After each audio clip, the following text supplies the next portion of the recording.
Well, hello out there in TV land. Welcome back to our show. I'm not feeling this. No, I'm not feeling this. Not at all. Not at all. Let's go.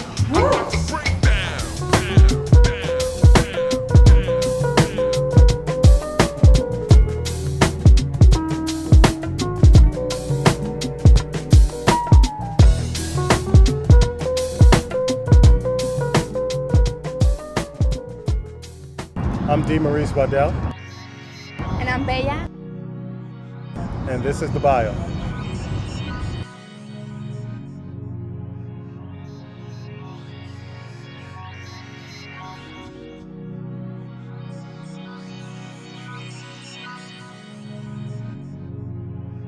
To be myself, that's out of character. To play the role for you is more comfortable, more familiar. While others move on to bright lights, I'm used to moving others to stars. Latina definitely described. I'll dance before the music begins. I ride the breeze and float the wind. Shy City, yes, I can. What's in the name? One of the artists that I've been intrigued with the last couple of years is an artist by the name of Damon Hendrix. I completed my first book, and on the cover it had a pair of eyes, my eyes. They took a photograph, and as soon as my friend saw the book, he's like, "Hey, did you commission Damon Hendrix to do this? Because this is the exact same art that he does." And I'm like, "No, those are photographs of my eyes." And he's like, "You got to meet this guy." And he has this series where he just paints the eyes, and the eyes are so intriguing in his art collection. And he paints other themes, social themes, music themes, all kind of themes. So I'm like wondering, what else does he do besides painting? Because I feel that people don't only have one talent or not passionate about one thing. You know, they're always passionate about other things. Yeah, I'm always wondering what inspires artists to do what they Yeah. do. So, talked about Damon Hendrix. So, you ready to go soon? Let's go check him out. In your paintings, the eyes are conveying to your audience. What are they saying? So what is it with the eyes? I want to be able to move people. I want to be able to wow the person who's viewing the piece. It's where you actually get the emotion of the person. You have it where the eyes are, they captivate not only the image, but the person who's looking into the image. So when you look at the piece, I want to somehow or another connect your spirit with the spirit of the image itself. The intensity of a sports figure, the excitement of a fan. So just whatever that feeling and emotion that's driven from the eyes that you can see in someone's eyes when they're doing it, I want them to be able to feel that painting that way.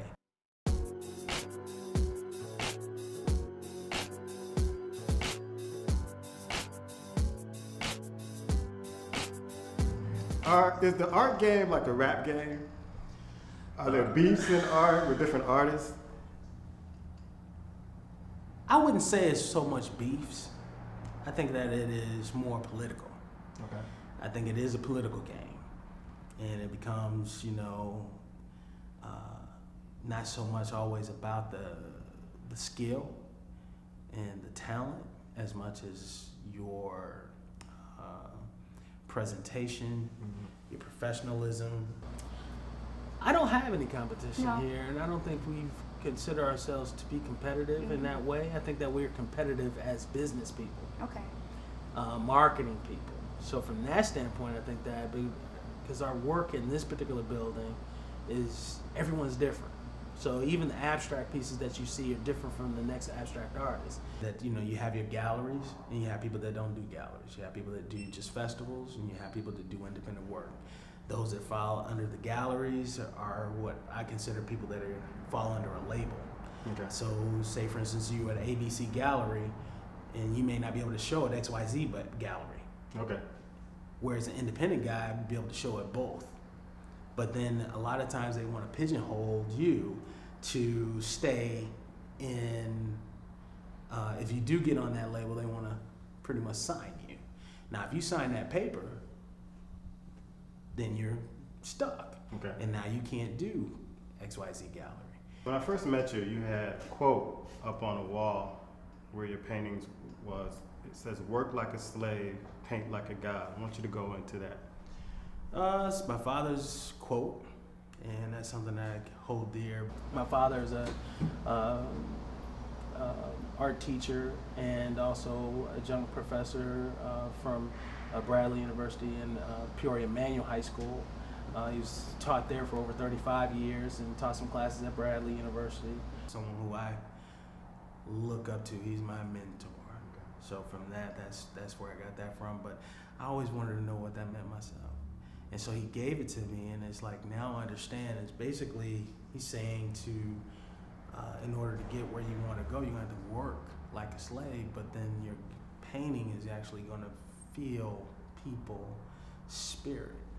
And so from that standpoint, you'll be able to wow the people, as we talked about before. That's how you want to move people, and for someone to walk by your painting and get captivated and want to just stand there and look at it and look at the eye. I don't know if I like the eyes moving. They're watching me. Right, I get that all the time. But, you know, it seems like your painting is following me. Damon, I want to know, how do you start? You got the board out, the paintbrushes, if you use paintbrushes. How do you start? You gotta stretch, you gotta have music on. How do you to start your painting? Well, I am getting a little older. I do need to stretch. I don't. That's not part of the program. But I would say that I have to have my music. Okay.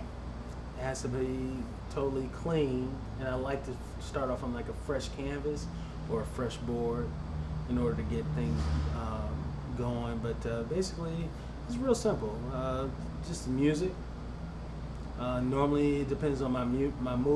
Okay. My mood being whether or not I'm in a jazzy mood, a house mood, or if I'm, it depends on what image I'm actually doing as well. So if I'm doing a music piece and I'm doing something that's more floetic, then I'm probably going to do something more jazzy. Okay. But if I'm going to do something that I'm feeling like, I'm doing one of Jay-Z, something like that, I'm probably going to play Jay-Z. Right.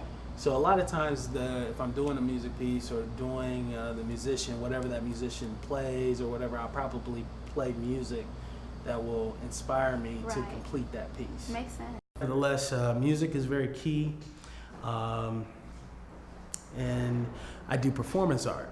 So when I do performance art, I take maybe two sticks or the 2 paintbrushes, and I actually use those as actually drumsticks when I'm painting. That's cool. And so it comes out, when I'm, have the beat, so it's rocking. Right. So boom, boom, and that's paint. That's white. And then there's black, and then there's blue. So it's just, just kind of just throwing it up there, and actually, I have never seen that done. I've seen performance painters, Right. but I've never seen. Actually perform. drumming and perform. Okay. Wow, that's cool. Yes. That's cool. Mm-hmm. So what's been the highlight of your career thus far? To get my first studio Okay. here in the Zobie Art Center. It was my first studio outside of home. Okay. Which my home was, I had paintings on every piece of the wall. So, now I can actually stretch out a little bit, and we can utilize all the space. We got 5 floors here, Okay. so I can use the hallways and different things like that. So out of the topic, I hear that a majority of painters are romantic. Are you a romantic guy?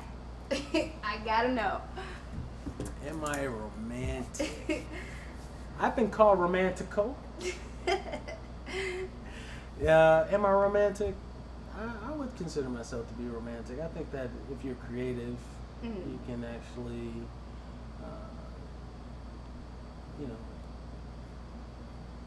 lead people in a direction that is very interesting, very creative, Right. very romantical. But yeah, I think that it's fun doing what I do. Good. Let's just say that. In my case, I'll go ahead and own up to my issue. I guess if I had advice at all, is dealing with the relationships of women. I'm sorry, I had to bring it up. Yeah, we preaching to the choir. We need to start a support group. I know, man. I know, but you know. What is it about women that you say is your vice? Can you say it on camera? I just love women. I do. But at the same time, I think as you mature into adulthood and into mature man, I think you realize the things that they probably knew all along. One of the things is that I always felt that women were smarter than men. Oh yeah, definitely. But at the same time, you know, a man's gonna be a man, and a man is a leader, and a true man is a leader.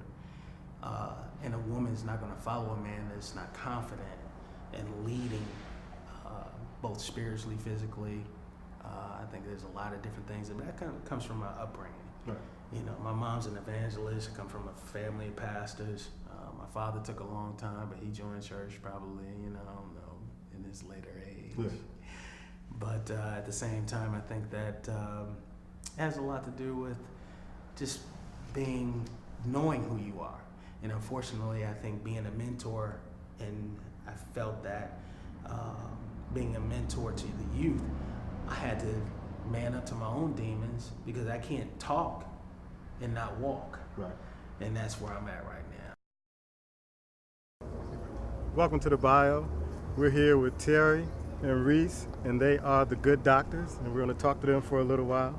How did you guys become the Good Doctors? I know you know everything about hip hop, especially in Chicago. How did you guys become the Good Doctors? Okay, so I want to know, where did the Good Doctors come about? How'd you guys get that name? I think it was after leaving medical school Yeah.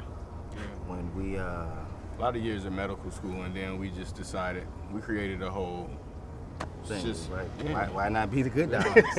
You know, what I mean? We did go to medical school, so thought it'd be a good idea. And doctoring good Doctoring stuff and helping, doing good things with doctoring. Okay. stuff. With hip hop. With hip hop. With him. And it really all kind of started from us listening to so much hip hop, and people always coming at us with some questions about, man, what do you think about this? Or what do you think?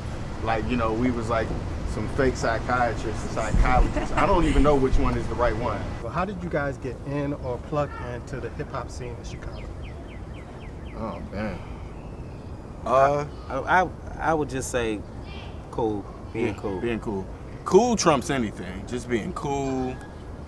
We've been cool for a lot of years now, so I think that really did it. Being You know cool. what I'm saying? It's not too, you know, and all the cool people know each other. It's just It's a whole little cool world. of coolness, and we happen to be in it. So if you're not cool, you can't get plugged in. I mean, if you got some wicked toys or trinkets, you know what I'm You saying? can get in with certain swag ornaments, but Right. Other than that, no, you has to be birthed into it. You guys never want to be in the scene, the rapping scene.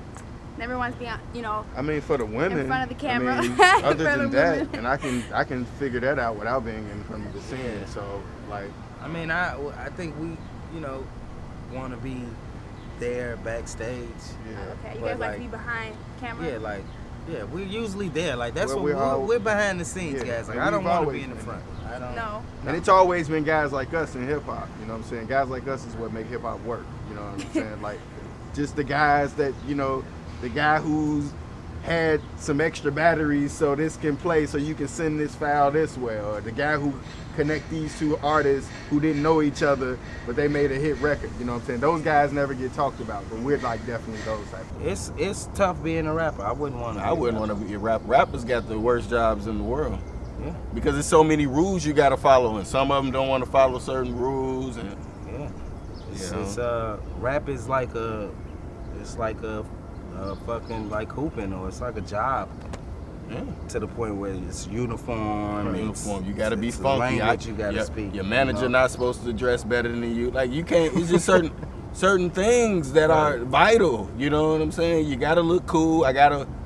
Hey, it ain't. Skills and all that stuff is still around, and it's becoming more prevalent than it was in the last couple of years. But even still now, the rappers with skill are funky. They got on some sneakers that you like, damn, I need to get some of them motherfuckers. It's more of a total package as opposed to just having skill. Rap has no filter. Right. Anybody can do it. You know what I'm saying? If your grandmother decides she wants to rap, Yeah, she can she start can. rapping. Like, Yeah, it's that's not a like grandmother. singing where you have to at least know how to sing. Like, Right. you don't have to know how to rap. You could be can be a very rapper. bad and still, you know. Do you guys disagree on music? I mean, we don't like all of the same stuff, No. right? We pretty much But we can understand we why can understand the why. other would like, because there's Exactly. certain principles of music and and all that type of stuff that you got to look a little bit past the outer layer. You know what I'm Right. saying? It's layers to that, or levels to that shit, like everybody trying to say now. What do you guys feel about female rappers? They have no place. No place I in don't wanna hip-hop? hear 'em. Why not? Hip hop is a male fantasy, first of all. So women are objects in that. Period. I know that's fucked up, but I'm just talking about for hip hop. Okay. That's just how it is. Okay. You know what I'm saying? Women are objects. They're like cars or money or weed or whatever else. Can you explain swag or ornaments? Belts. Right, belts. Belts. Belts. You know what the about belts the, where what about you, the sagging though? you I mean, well, what do your drawers look like? What do you right. What do you They have? have on? to be polo. They have to be polo. I mean, if you're see, gonna this is sag what them, like- this is back to the hip hop uniform. Uniform that we and were rules discussing. that you gotta, know what I'm abide by. saying? This is how you can totally tell I'm not a rapper. You look at my belt. It doesn't have a buck. You know, Right, I don't got it's a no normal big belt. No, Yeah. I don't have no shades. Yeah, see the shades. But I know though. See, You that's know the what it thing. looks I like. know Yeah, about we what's know going the on. different ornaments, trinkets, and tools You that got you shit need. hanging like wicked ass Belts bags. and chains and shit. It's like A bag. a baggy thingamabob, like a cock. It's like a ring Yep, that you attached. hang off Chain, your cock thing. rings, Trues. trues. Definitely have need some trues. trues. Okay. You know what trues are, don't you? No, I have no idea Oh, what come trues on, are. brother. Explain to me what trues Trues, are. you Trues, know, trues brother. are jeans with Jeans, fancy pockets. with the fancy Yeah, pockets. trues. All right. True Yeah, religions, man. Joe. Like the jeans Keith wear. You know what I'm saying? He With the trued belt. up. Okay. Gucci belt, All right. Fendi belt, All right. Hermes. Hermes. And so you gotta have these swag trinkets. This is what you need in order to succeed. Yeah. Skateboards. Skateboards. That's That's my part of homie from hip the hop shop. now? You know what I'm saying? That's part of hip hop, skateboards? What? Yeah, it is. Yeah, it is. All right. Who initiated that? But for black folk, blue back. Yeah. Lupe? Black folk Lupe all day. Okay, so where am I? Tell me what this is. Well, you're in America. No, And like we're- this right here on the wall, this writing and stuff. This is the Dare Wall, the Dare Alley. Alley, Hyde It is- Park. Yeah, Hyde Park legend, graffiti artist, Cam. city legend. Yeah. His name was Cam. He passed like last year. Yeah. And, everybody just wanted to come out, show him love. So they hit this whole wall up. Right. He's actually one of the homies too. Yeah, So he went to Columbia too back in the day. So who are your major influences coming up in hip hop? Luke. Luke? Definitely Luke. Definitely Luke. Like Definitely without Luke. Luke, Two what Live Luke, Crew? what Luke and 2 Live Crew did for me at 10 o'clock in the morning while watching The Box. Right. No one could ever surpass that. Like, to me, I mean, there's some other people that rap good and their music was good, but Yeah. Luke, I say like, yeah. So what song in particular with Luke? the classic Pop That Coochie. I mean, it's something that's so, I don't know, heartwarming about that. You know, it's still like, even though like back in the day, there's something about that today that still sounds vile. Yeah, it just Like sounds- there's no way you could say to You're a popping woman, what? Now pop shake that that monkey. pussy. Shake that monkey. That's by, bad, too. By, Yeah, that's by bad, Too Short. that's bad too. Anybody else? All of the greats, Yeah. Too Short, you know, Pac. NWA, Pac, You know what I'm saying? Hieroglyphics, Wu Tang. DITC, Yeah. Razzcast. You know, Outkast. yeah. The South. You know, like you know what I'm saying. 8-Ball MJG. So you guys don't think the South kind of, because a lot of people think the South is kind of bringing rap down. What are you guys' views about that? No? I don't think. I mean, it's all. I think First of all, let me just go out and say I hate backpackers. Right. So like people who or that mind state of what hip hop should sound like, and you That's can't- bad for hip hop. That's in bad a for general it. It sense. kind of limits hip hop. Like hip hop has been out for at least 30, 40 years almost. So it's like it's bound to go other places, and I think that And it's bound to be interpreted different in other regions, you know. Yeah, right. Like, so you have to find the good in that, you know, from everyone. You know what I'm saying? It's not going to be interpreted the same way from a dude from Brooklyn because he lives in a neighborhood where it's Puerto Ricans and Indian motherfucking people. right. You know, whereas if I'm from Alabama, it's like Yeah. it's black people and white people, Right. strip clubs, and- strip clubs, and we riding in trucks. And, you know, what I'm it's saying? like so everything is going to be different. You know, so like, but that's the beauty of it also. You know, Yeah. like just for as many South songs that they would say is bringing hip hop down, there's been a lot that helped hip hop and helped save hip hop to this day. So you know, it balances out. So you guys were talking about the projects that you are working on right now. The High Life. High Life Project. High Life, They okay. chill. They tour, they dope. They took the dope. Yeah, they Lay dope. They dope. Yeah, we working on the life, you know what I'm saying, amongst other stuff, but Okay. that's And he is a local artist here. Yes. Okay. Yes. Yes. Who are the top local artists that we need to watch out for? Like they upcoming, people need to like listen to their music in their car right now. Well, I would say probably the people that you may have heard of, heard already. Like, you know. the Chance the Rapper. Right, definitely Chance the Rapper, King Louis. Keith and all the GBE boys, the rest of the Save Money crew, Alex Wiley, Kimbe X, like, you know, Lily K, Jane Doe, like, it's a lot of real good up and coming artists in Chicago. Tree, you know, Tree. like Tree, definitely Tree, like, One of my personal like these, favorites. you know, just for the first time in years as, you know, connoisseurs of Chicago hip hop and music in Chicago, like I have personally been real proud of the music that's been put out by the city. I feel like it can compete with anyone. When I go to LA or when I go to New York, I can throw on my guys like, yeah, this shit rock. Yeah, period. Yeah, I feel the same way. Then you have a few people that people might not know about, like my homies over at Stay Humble, ENT, Honest, Voice, Demos. I mean, it's so many rappers here. Right. You know what I mean? And they all got something to give. Yeah, you it know? just depends on what you want to hear. But as far as most popular, it would be those people that we named that probably have the strongest buzz here. Yeah, definitely look out for Chance the Rapper. He's probably Yeah, Next big that's Chicago our rap star. pick, like for the next big star. out of Chicago. Oh, okay. So let me know, where can we follow you? Tell me right now, where can we follow Good I'm Doctors? I'm Reese Rolex on Twitter. That's, you know what I'm saying, REECE. And you know, Rolex, it's all in the same. Y'all can remember that shit. You know, that's me on Twitter. It's Twitter about them. Somebody hacked my account. I had to switch, so I lost a lot of followers. I don't even know who to follow, but I'm the whole gun. Bang. Bang. Yeah, I I gotta don't do it shoot like blanks that? though. Oh, Yeah, okay. Okay. Dangerous. Yeah. Well, you heard it. It's the Good Doctors here. my My space. strategy.